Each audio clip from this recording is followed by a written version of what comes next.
Hello and welcome to the YYC Soccer Podcast. My name is Jason Kmet and my co-host is Scott Strasser. Hey, Scott. Hi, Jason. How you doing? Are you keeping dry today? Yeah, what a lot of rain today, but yeah, I hope it's not going to be this rainy on the weekend. It could mess up some field conditions. Yeah, no doubt about that. It's been coming down hard pretty much since I woke up. So it's really good, of course, for considering there hasn't been any outdoor watering allowed in Calgary for a couple of weeks now, and some plants and the grass are getting some much needed attention from the elements. But yeah, I wouldn't mind if it eased up a little tomorrow.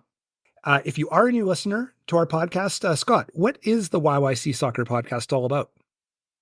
We focus on soccer in Calgary.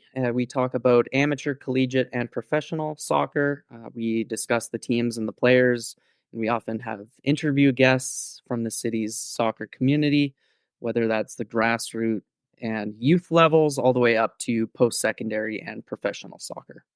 We're going to talk about Cavalry FC. We're going to talk about their match last weekend in Hamilton, their upcoming match this weekend at Spruce Meadows against Ottawa. We're going to do a recap of everything happening in the post-secondary world, youth sports, men's and women's, and how SAIT's been doing. And we also have an interview this week. Who's our interview with this week, Scott? Yeah, you were able to catch up earlier today with Shamit Shome, Cavalry FC midfielder and occasional fullback. Really good conversation with him about his time with the club.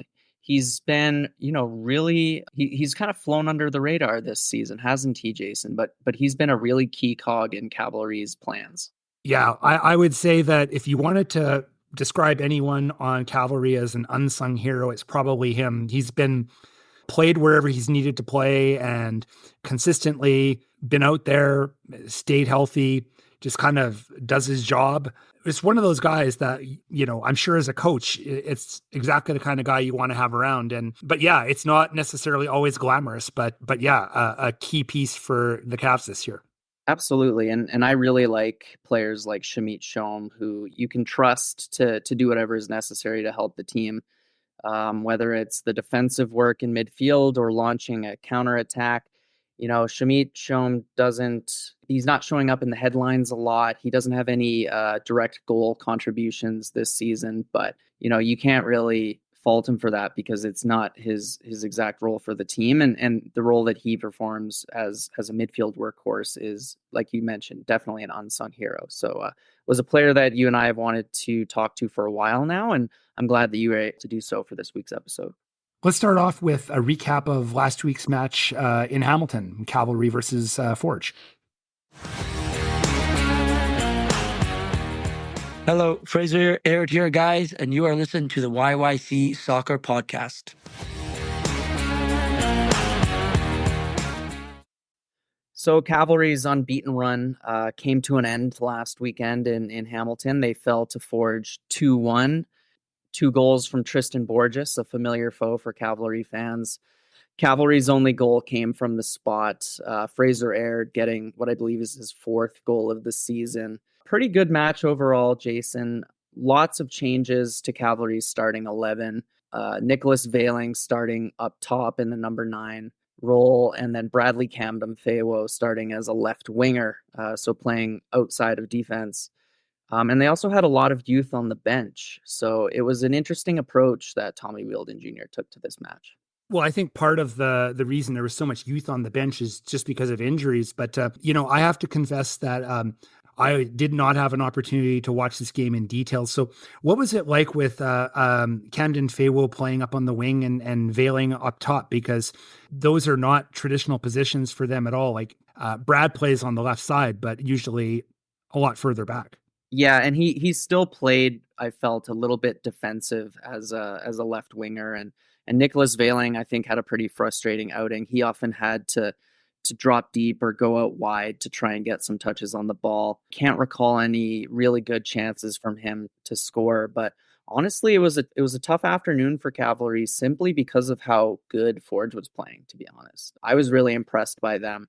They really did a good job on their first goal, which Tristan Borges scored from outside the box. It actually reminded me of the goal he scored in the 2019 final first leg. So if listeners can recall that goal, The one he got to open the scoring in this match was pretty similar. A nice link up with, I think it was Benny Badibanga.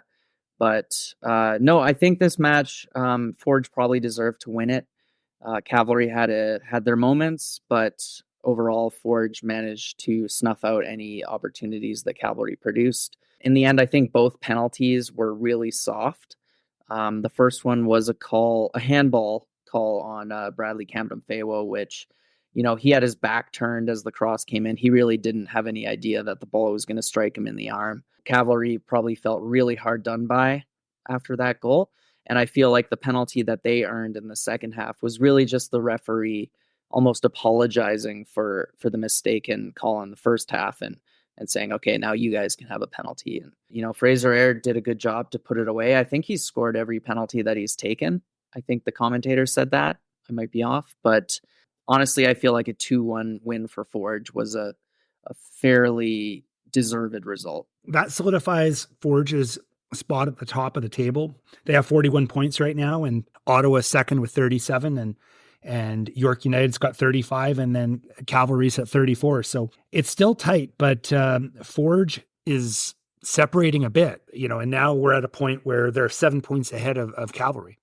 And Forge seems to have really come into their own. I mean, the last 2 games that I watched them play, they looked very dangerous. And Cavalry has now dropped 5 points in their last 2 games, which is bit hard to believe, but they're definitely still in a pretty safe playoff position. As we've talked about, the top 4 in the CPL have started to pull away from the bottom 4, but they're not going to want to keep this slump going. They're going to want to get back to winning ways this Sunday when they welcome Atletico Ottawa to ATCO Field. When it comes to jostling for position, like reigning in Ottawa this weekend and getting 3 points, it'll tie them with Ottawa and will keep them nicely in that mix. But yeah, when Ottawa has typically come to town, more often than not, they've played Cavalry real tough. Yeah, I know last year we talked about so many times how Ottawa was Cavalry's bogey team, and it hasn't really been the case this year. But they've been very neck and neck, right? I think they've gotten a couple of draws against each other. But obviously, a win for Cavalry would put them equal on points with Atletico with just 5 games left. So it really is that time of season where you want to be finding your peak. And it seems like Forge has done that. Atletico has, it's almost like they peaked way too early and now they're in a slump of sorts. So interesting stuff happening in the Canadian Premier League, as always seems to be the case. This match will be Sunday, 3 p.m. at Spruce Meadows. And when we talked earlier about, how there was a very young bench last week in Hamilton. We don't have any updates yet about injury situation for Cavalry this week, but I think that some of those players are probably, they're still a little ways away. I think Malcolm Shaw is not likely to be back. And there's a few other players as well. So I guess right now we'll see, but I think it could be another very young bench. Yeah, I think by necessity there's going to be, those 3 players that Cavalry signed to development contracts last week we mentioned, and obviously McGlinchey was on the bench against Forge, so maybe he will see his debut this time around. But other injured players are Toby Warshevsky. I think Charlie Trafford is still out, as is Eric Kobza. So some key players for Cavalry still trying to get back to full fitness. One thing to mention here, Scott, you ran across a bit of information I wasn't familiar with about a possible loan target with Cavalry. Yeah, I follow Sarita Patel on Twitter or X or whatever you want to call it these days, but she's the club reporter for Vancouver Whitecaps, and she was tweeting that Vancouver Whitecaps and Cavalry are considering a loan deal for Jay Herdman, who is, of course, John Herdman's son. And has been a pretty decent player for Vancouver Whitecaps FC 2 for the last couple of seasons. Yeah, and I believe he played for New Zealand at the Olympics, if I'm not mistaken. He's still young. He's a 2004 born player.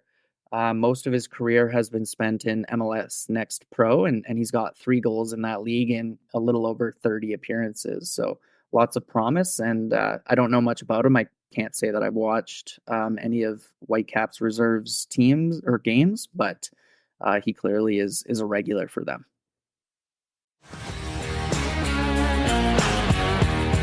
I'm Shamit Shome. This is the YYC Soccer Podcast.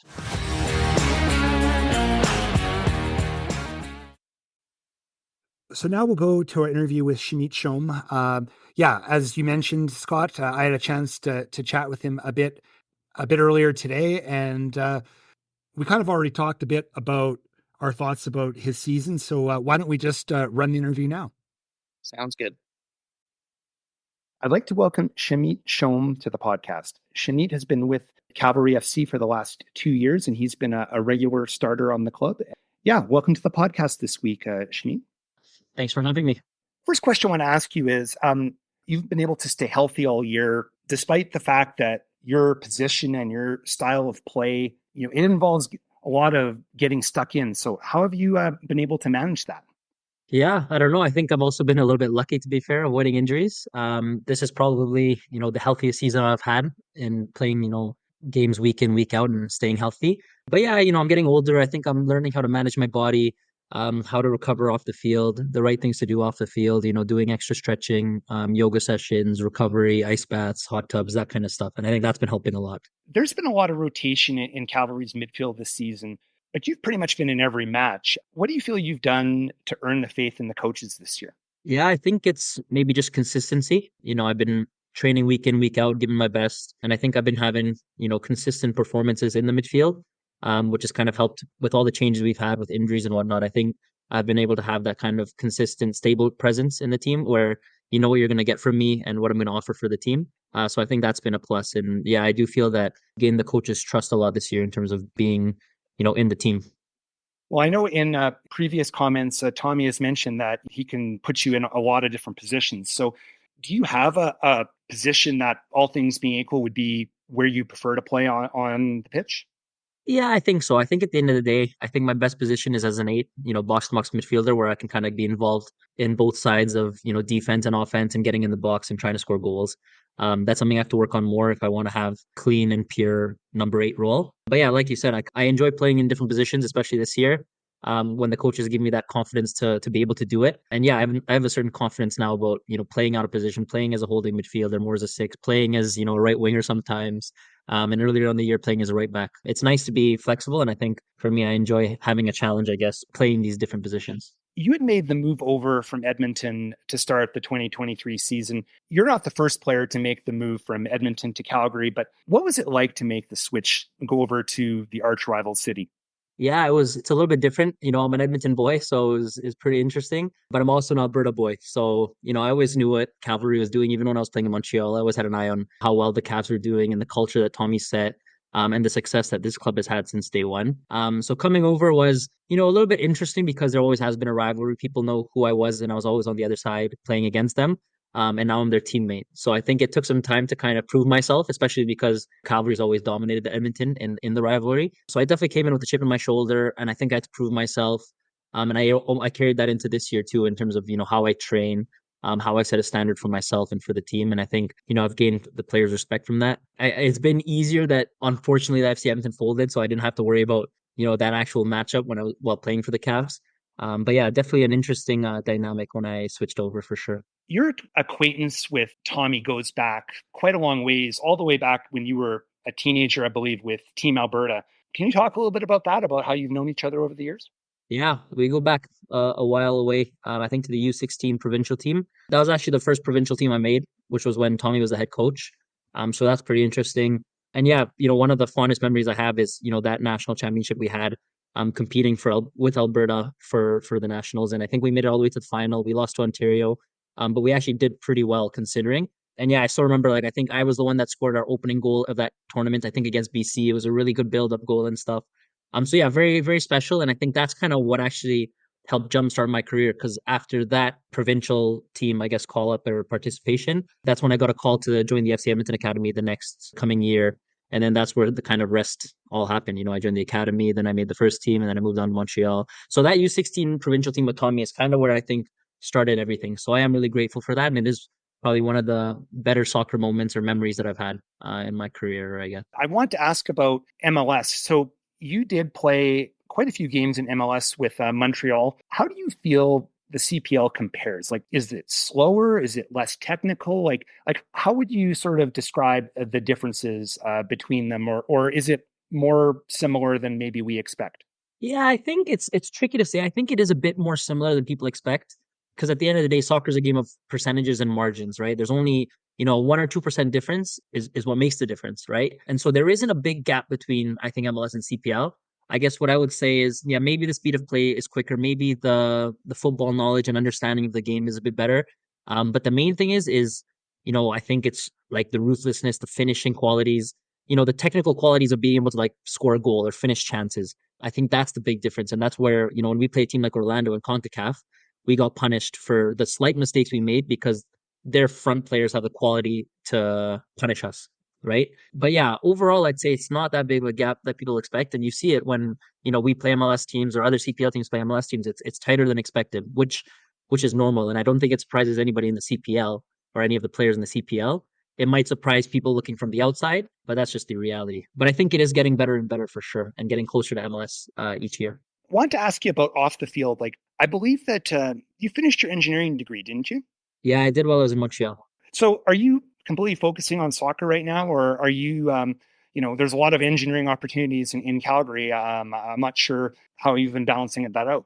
Yeah, I mean, I'm always keeping the door open to the engineering side at some point and just, building connections and stuff. But I am, focused on soccer, and that's always been my focus for now. I know that soccer is going to end one day and that I do really want to go into an engineering job or position. I've actually been doing some like part-time stuff just to keep busy. I mean, we have we have free time on our hands outside of soccer, in the afternoons and at night. So I have been doing some part-time stuff for a company in Edmonton that I know where they just do like electrical design of like restaurants and stuff like that. So it is something that I enjoy, and it's almost like a hobby right now that I do on the side, just to keep busy and keep my mind off soccer sometimes. So it's a nice balance to have, to be honest, and I think it's good because I've spoken about this before when I was doing school too in Montreal. It's when you think about soccer 24/7. When you have a bad game or you lose a match or you have a bad training session, that can kind of get stuck in your head and you think about that all the time, and it kind of ruins your day, ruins your mood. So it's nice to have a balance and do something else to kind of clear your head and come back with a fresh mindset the next day or the next game. If you're going to have a part-time job, it sounds like a pretty good option for sure. Last question I really want to ask right now is, looking ahead, what are your goals and aspiration for, the rest of the season and sort of beyond with your soccer career in general? Because, I think you're 27 right now. So you've still definitely, you're sort of in those prime years of your career right now. Yeah, and I feel it. I feel healthy. I feel confident. I feel like I'm playing probably the best football I've had, and I'm enjoying it the most I ever had. This year, for sure, we want to get back to where we were last year, win the championship, win a trophy, win the final, make it to CONCACAF again for next year. I think that's our goal. Whether it's winning the regular season, whether it's making it to the final and winning the final, I think our expectations are to match the sort of success we had last year, which I believe we can do. And for me individually, it's just, kind of the same, just helping the team win the way I can. For me, the way I play, I think if the team wins, if the team gets trophies, that means I'm doing my job. On the side of that, I've talked to Tommy about this. I've talked to other people about this. I want to score more goals. I want to be more, more of a difference maker in terms of having a big impact in games. And that's something I'm still working towards, even at 27. But yeah, and then from that, we'll see what happens and where I can go with my career. I'm super happy at Cavalry. I'm super comfortable in Calgary. It's close to home. I have my family nearby. So I am really enjoying it. But yeah, if there's an opportunity to go to a higher level again, I would love to, because I think I can. But we'll see what happens. Is there anything else that you want to add? Any other comments, shout outs you want to make to anyone out there? No, and I think we covered everything. The only thing I'd say is, I guess, to the fans listening, is thanks for the support. I think we've probably got the best atmosphere at home, and I've really enjoyed playing at Spruce Meadows or at Cofield, because it's so loud, it's so motivating, and hopefully we can get more wins on the board at home, because we've gotten a bit too many draws at home, which has been frustrating, but we'll turn it around. So that's the only thing I'd say. Thanks again to Shamit for taking the time to do the interview, and we'll be watching along with great interest. And I thought it was really interesting that he said that he really, really wants to get a goal for the team, and he hasn't scored for Cavalry yet, and hopefully in the last several games this year he can finally open his account with the club.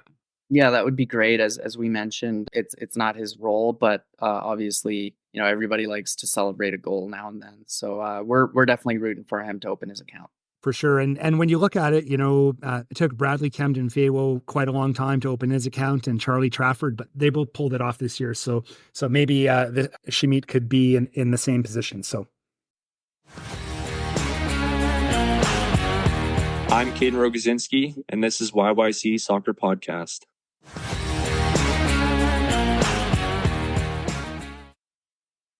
So let's move over to U Sports, and we'll start with the women's division. And I think a good place to start is the U of C Dinos. Why do you want to start with the Dinos, Jason?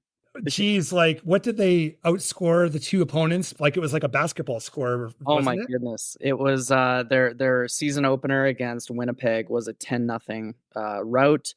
And, if people thought that was maybe a one-off, the next day they took on University of Manitoba at Dinos Field and beat them 8-2. So after 2 matches this season, Dinos are 2-0 with 18 goals for and 2 against. Yeah, I don't think anyone is going to suggest that those two clubs are powerhouses of Canada West, but still, it's rare to see a situation where such a beatdown happens at this level. No, and I read the Dinos recap on their website, and I read it a while ago, but I'm pretty sure it mentions that this was the first time since 2016 that they've registered double-digit goals in a single game. So quite the statement to make to kick off the 2024 season. What I noticed is that they really spread out the scoring too. I think they had 6 different goal scorers in that season opener. I think when you look at that team, a lot of that team is the Blizzard League One Alberta team that made it all the way to the interprovincials. So very promising start. And after these 2 wins, they inched up the rankings. They went from, they were 13th in the rankings last week, and now they worked their way up to 7th overall. Yeah, and that's national rankings as well. National rankings, correct? Yeah. Yes. So really a great start for Dinos, and across town on the other side of Crowchild Trail, a mixed start for the Mount Royal University Cougars, wasn't it? Yeah, their first match was against University of Northern BC, and they won 4-0. And then their next match was against UBC, and let's face it, UBC is always a big powerhouse, and they lost that one 4-0. Yeah, and I actually forgot right before I said that, but this wasn't their season opener. Of course, they did play last week, as we mentioned, and that was a 4-3 loss. So yeah, a bit of a mixed bag for the Cougars, and they're 1-2, and they're, I think, 5th in the Pacific Division, and right now, well, the Dinos, they're tied for first in the Prairie Division. Big surprise when you're undefeated. You're in first. So tied with Lethbridge. So and this upcoming week, I believe both teams, Mount Royal and the Dinos, are on the road. Yeah, so Mount Royal University is making a trip west. They're going to the Lower Mainland. They're playing University of the Fraser Valley on Friday, 6 p.m. And then if a quick turnaround, the next day they take on Trinity Western in Langley, 6 p.m.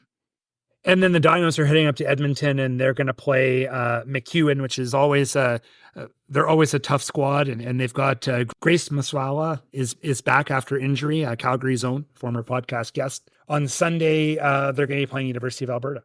Yeah, I think they'll both be good games, won't they? And McEwen is always an interesting matchup because that's Diogo Raposo heading back to his former team. So I imagine they'll have some extra motivation to put in a good performance. For sure. So on the men's side, interesting to see that Mount Royal University has continued their tying ways to start the season. 5 matches into the 2024 campaign, they have secured their 4th draw of the season. They tied both of their matches this past weekend, 1-1 against McEwen on Saturday, thanks to a goal from last week's podcast guest, Miguel De Rocha.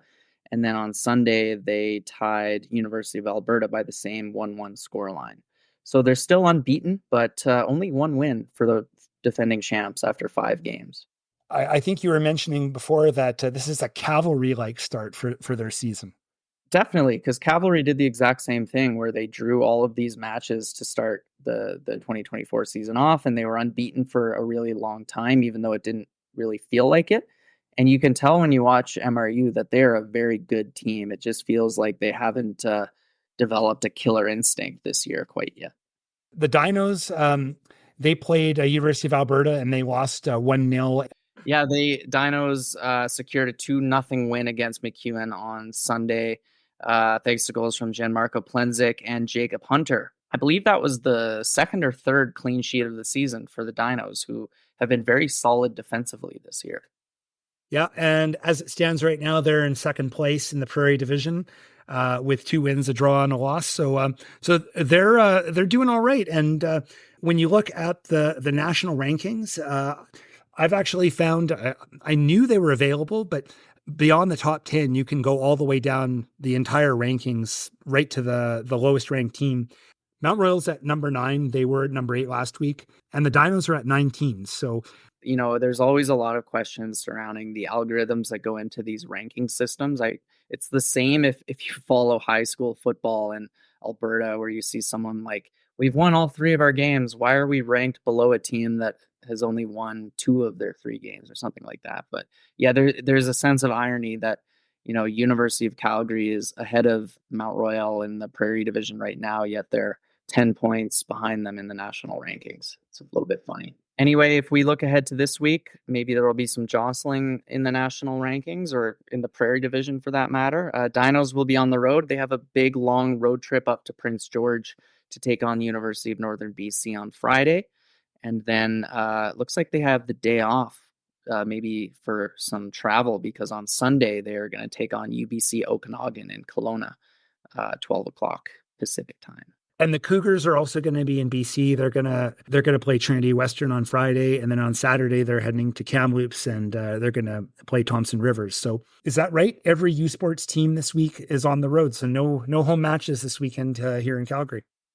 No, for neither of the men's or women's Dinos or Cougars teams. That's an interesting blight on the schedule for us. Let's do a rundown of how St. Trojans did last week. They had their usual doubleheader matches. They played Red Deer on Saturday, and then they went to Lethbridge and played Lethbridge College on Sunday.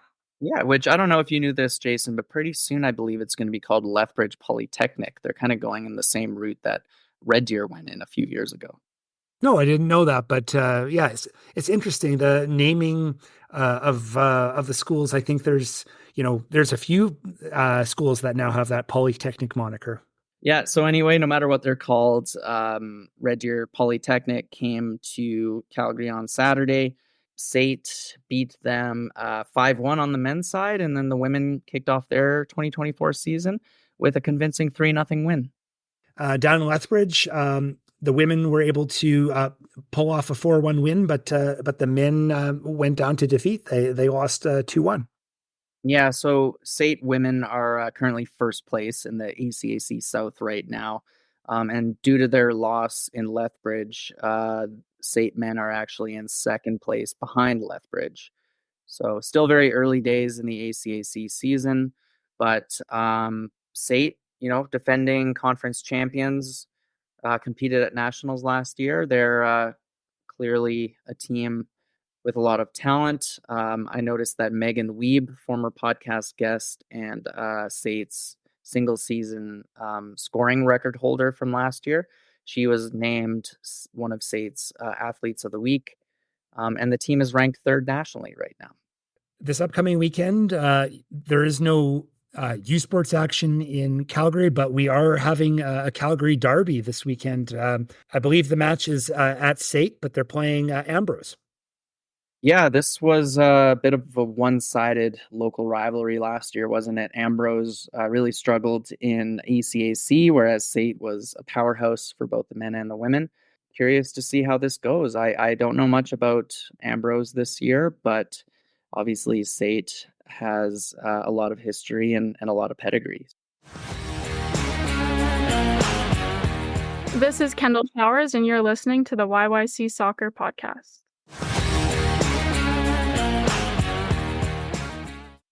Okay, so a couple things we want to mention before we wrap things up. We're going to head overseas for a brief moment, and Calgarian Scott Kennedy, who has made numerous appearances with the men's national team, he's been transferred to a different club. He's no longer playing in Austria. He's not. He's moved clubs and countries. So we talked last summer about how he moved from the second division team in Germany, Jan Regensburg, to Wolfsberger AC in Austria's top flight, which is also called the Bundesliga. But it doesn't look like he played very much for Wolfsberger. And after one season with them, he is now a member of a team in Belgium, a second division team called KAC Eupen. Yeah, I believe that's right. And I knew nothing about this team at all. They were in the first division last year. They got relegated to the second division, but they're owned by a group out of Dubai. So I think that even though it sounds like, a second division team in Belgium, they've got some very deep pocketed and I'm guessing ambitious owners. Yeah, and that who else is playing in the second division in Belgium right now is a former Forge player, Kwesi Poku. So maybe they'll square off against each other. I don't know. His Wikipedia says that Scott Kennedy played 18 games for Wolfsberger, but didn't hear much about his time there. I know back when he was playing in Germany, I got pretty regular updates because I follow German soccer quite closely. Yeah, I don't know. I don't know much about the level of play in Belgium's second division, but like you mentioned, the team he's with used to be in the top flight. And we know that certain Canadians have had some good success in the top flight of Belgian soccer. Yeah, and I think that the one thing is with ambitious ownership like this, I'm guessing that their intention is to not stay in the second division for very long. So this is the same group that owns PSG. So they're big time. For sure. And I actually want to correct myself. I said KAC Eupen, but it's actually KAS Eupen. And an interesting thing about them is Belgium is a very multilingual, multicultural country. And I think most major cities, they speak either French or Flemish. This team that he's on, that city is one of the few places in Belgium where they speak German, which I imagine he would speak relatively comfortably, having spent pretty much his entire career thus far in either Austria or Germany. We want to wrap up. We have one thing that you uncovered here about some local grassroots stuff. Scott, why don't you talk about that? Yeah, just to end our episode off on a light and fun note, there's something that Calgary Minor Soccer Association is launching this weekend.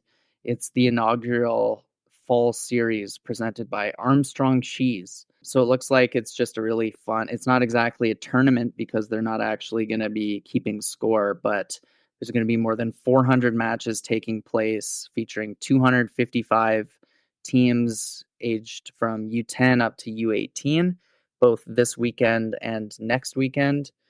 No scores, no standings in place. Instead, the event serves to foster a love for the game and keep kids active during downtime in the youth soccer calendar that coincides with Calgary's beautiful September weather. I was quoting a press release there. And it looks like the games are going to be taking place all over the city. There's going to be games at the West Soccer Dome, the Calgary Soccer Center, Inland Athletic Park on the north end of Stony Trail, and then also some games at Shoaldice Athletic Park. Although I don't know, I thought Shoaldice was out of commission due to the water main repairs. But anyway, this is interesting. This is new for CMSA that they're doing to, like they mentioned, kind of fill the gap between the outdoor and indoor seasons in Calgary. Yeah, it's always neat to see a new initiative just to sort of fill out the schedule, and hope everyone has fun at it. Thank you for listening to the YYC Soccer Podcast. You can have this podcast downloaded to your device as soon as it becomes available by subscribing on Apple Podcasts, Spotify, or other platforms. Check out our website at yycsoccer.com, where you can look through our episode archive and find other options to listen, including our YouTube channel. We also have links on our website where you can buy Scott's book online. You can leave us a question or comment in the Contact Us section of our website. You can also interact with us on social media, such as Twitter or X or Instagram, where our username is YYC Soccer 403. Thanks for listening.